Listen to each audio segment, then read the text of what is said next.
बिहार विधानसभा अध्यक्ष और लखीसराय से जनप्रतिनिधि विजय सिन्हा इन दिनों 2 दिवसीय दौरे पर दिल्ली पहुंचे हुए हैं और मेरे साथ इस वक्त मौजूद हैं खास बातचीत करने के लिए। और पहला सवाल मेरा यही है विजय जी कि कुछ ही देर पहले आपकी भूपेंद्र यादव जी से बात हुई है, मुलाकात हुई है, सब कुछ ठीक, सब बढ़िया, कैसी रही मुलाकात? ये तो शिष्टाचार मुलाकात है और हम दिल्ली आते हैं तो जिनका स्नेह और सानिध्य रहता है उनसे मिलते हैं। कोई नई चीज नहीं थी, वो तो मुलाकात एक शिष्टाचार मुलाकात थी।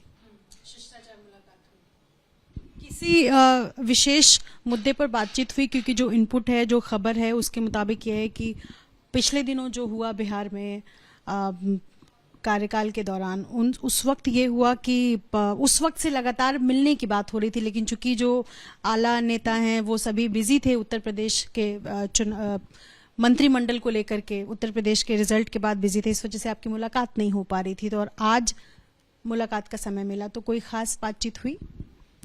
नहीं, कोई समय पहले से तय नहीं है। हमने आया है और यहाँ रहते हैं तो हम लोग मिलते हैं।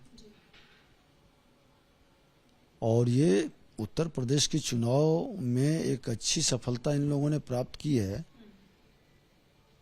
तो इन लोगों का व्यस्तता था और हमारी भी सदन चल रही थी तो व्यस्तता है। आज अपना कुछ पर्सनल काम भी था और आए हैं तो लोगों से मुलाकात भी हो रही है। कोई नई चीज है नहीं। और आपका कोई और दायां बायां डायरेक्शन है तो उस डायरेक्शन का अब कोई औचित्य नहीं है। सब कुछ ठीक है?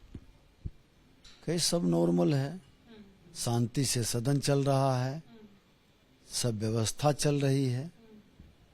सदन के अंदर अवरोध आते हैं, फिर मिल बैठ के हम लोग समाधान करते हैं, फिर सदन चलती है, तो ये गति तो बनी रहती है और यही तो लोकतंत्र की खूबसूरती है।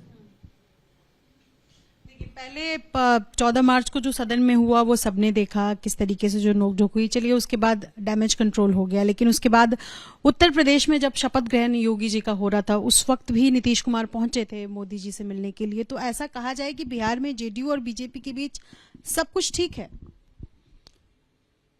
देखिए, हम किसी पार्टी के मेंबर के रूप में अभी वहां नहीं बैठे हैं। हमारे लिए तो सभी पार्टी हमारे मेंबर हैं और सभी के संरक्षक हैं, इसलिए पॉलिटिकल जवाब का औचित्य नहीं है। अच्छा, मुझे ये बताएं आप कि आप यहाँ पहुंचे हैं और वहाँ एमएलसी के चुनाव भी होने हैं बिहार में, मंत्रिमंडल के विस्तार को लेकर के भी बातचीत हो रही है, तो क्या आपका ये दौरा मंत्रिमंडल के विस्तार से जोड़ा जाए? हमने पहले ही बताया कि ये पॉलिटिकल जवाब जो पॉलिटिकल लोग हैं दल के वो बताएंगे। लेकिन पहुंचे तो आप हैं, इसलिए सवाल आप। हम तो रेगुलर आते हैं। ऐसा नहीं है कि बहुत दिनों के बाद पहली बार आए हैं या किसी ने हमें बुलाया है इसलिए आए हैं, ऐसा तो है नहीं। हम तो आते हैं, लोगों से मिलते हैं, आप लोगों को भी सूचना मिल जाती है, आ जाते हैं तो आपसे भी बात कर लेते हैं। तो कोई नई चीज नहीं है, ये तो पुरानी चीज है। आपने विधानसभा में संविधान की प्रतिलिपि बांटी है, संविधान और अधिकारों को लेकर के जो समझ होनी चाहिए, ये मकसद से था या कोई और मकसद था प्रतिलिपि बांटने? नहीं, देखिए, ये पहले से तय था और हमने महामहिम राष्ट्रपति महोदय के करकमलों से जो सामाजिक नैतिक संकल्प अभियान का प्रारंभ किए हैं, उस अभियान में बाल युवा सांसद जो जिले में हम लगाते हैं और उसमें हमने बच्चों के बीच संवैधानिक अधिकार और कर्तव्य पर डिबेट कराते हैं। हमारे विधायक उसको मोटिवेट करते हैं।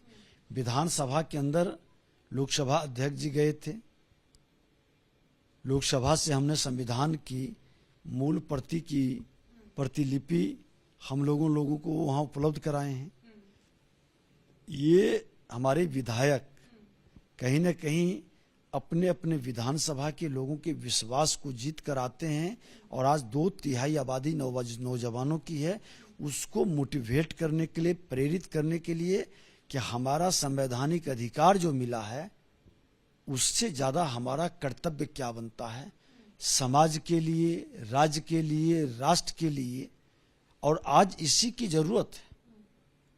आजादी के 75 वर्ष हम लोग अधिकार की लड़ाई लड़ने में बहुत समय बर्बाद कर चुके हैं। नफरत बहुत फैल चुका। आज उस नफरत और घृणा से बाहर निकलकर हर व्यक्ति अपने कर्तव्य के प्रति सजग हो जाएं तो सामाजिक विषमता कमेगी, जो आर्थिक खाई बनी है वो घटेगी, और जो हमारे 2/3 आबादी नौजवानों की भीड़ रोजगार की लाइन के लिए जो आंदोलित करवा रहे हैं उसको स्वरोजगार के लिए हम प्रेरित कर सकते हैं, एक नया माहौल खड़ा कर सकते हैं। और आज इसकी जरूरत है। आज देश के प्रधानमंत्री माननीय नरेंद्र मोदी जी, बिहार के मुख्यमंत्री या नेता प्रतिपक्ष या तमाम लोग, हमारे मंत्री और विधायक, सब लोगों का क्या है मकसद कि हम बेहतरी करें, जन कल्याण करें, जनता के हित में काम करें। उस काम के लिए हमको एक आधार बनाना होगा, एक माहौल खड़ा करना होगा, और वो माहौल संवैधानिक वातावरण को मजबूत कर करके सबके अपने अपने जो सीमा है, जिम्मेवारी है, उसके तहत अपने कर्तव्य का ईमानदारी से निर्वहन करना होगा। एक पॉलिटिकल सवाल है, मैं चाहूंगी कि आप उसका जवाब दें। चूंकि आपकी सरकार गठबंधन की सरकार है इन दिनों एनडीए में, जिसमें मुकेश सहनी की पार्टी वीआईपी शामिल है। कुछ दिनों पहले ही वीआईपी के जितने विधायक जो चुनाव लड़कर आए थे उन सब ने बीजेपी ज्वाइन कर लिया और मंत्रिमंडल का विस्तार होना है। दूसरी तरफ मुकेश सहनी कह रहे हैं कि वो मंत्री पद पर बने रहेंगे। तो इस पूरा जो प्रकरण है इसमें आपकी क्या प्रतिक्रिया रहेगी? हमारी कोई प्रतिक्रिया नहीं होगी, क्योंकि 9 मई अभी जब तक इस पद पर हैं, ये किसी पार्टी से बंधा हुआ नहीं है, ये किसी पार्टी के लिए समर्पित नहीं है। इस पर सबका अधिकार है, संवैधानिक पद है। विधानसभा अध्यक्ष के नाते जो नियम और संविधान के अनुसार व्यवस्था आती है उसको ही हम देखते हैं। निश्चित तौर पर हमने कहा कि जो नियमावली है, जो संवैधानिक वातावरण है, उसके अनुकूल कोई भी दल के लोग आएंगे, मैं उसका निर्वहन करूंगा। और हम किसी आज इस तरह के पॉलिटिकल वातावरण या पॉलिटिकल एक्टिविटी या पॉलिटिकल प्रश्नों के जवाब के लिए बाध्य नहीं है। शुक्रिया बातचीत। धन्यवाद।